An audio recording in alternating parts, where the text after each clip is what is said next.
أقول لك يا عبد الله، يا من آلمه ذنبه وأقلقته خطيئته، اسمع، يا من آلمه ذنبه وأقلقته خطيئته، لا تقنط من رحمة الله، لا تيأس من روح الله، إنه لا ييأس من روح الله إلا القوم الكافرون.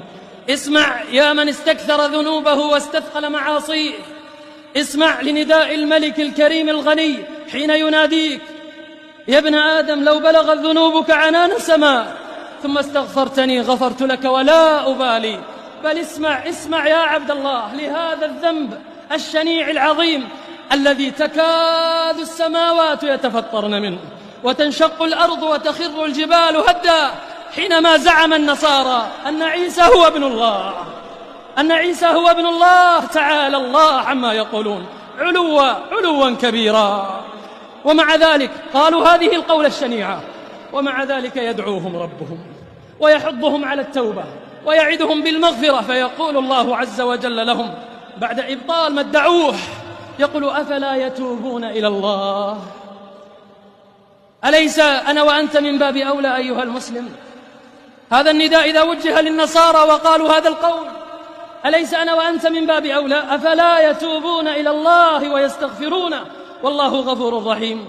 بل اسمعوا وتعجبوا لهذا الشيخ الكبير الهرم الذي قد احدودب ظهره وابيض شعره وسقط حاجباه على عينيه، جاء يجر خطاه إلى المصطفى صلى الله عليه وسلم، قد علاه الأسى وامتلأ قلبه من الرجاء، يقف على رأس النبي صلى الله عليه وسلم فيقول: يا رسول الله، شيخ غدر وفجر، يا رسول الله، شيخ غدر وفجر ولم يدع حاجة ولا داجة إلا أتاها، فهل له من توبة؟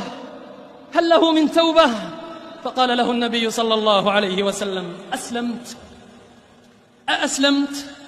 فقال الرجل: أما أنا فأشهد أن لا إله إلا الله وأشهد أنك رسول الله.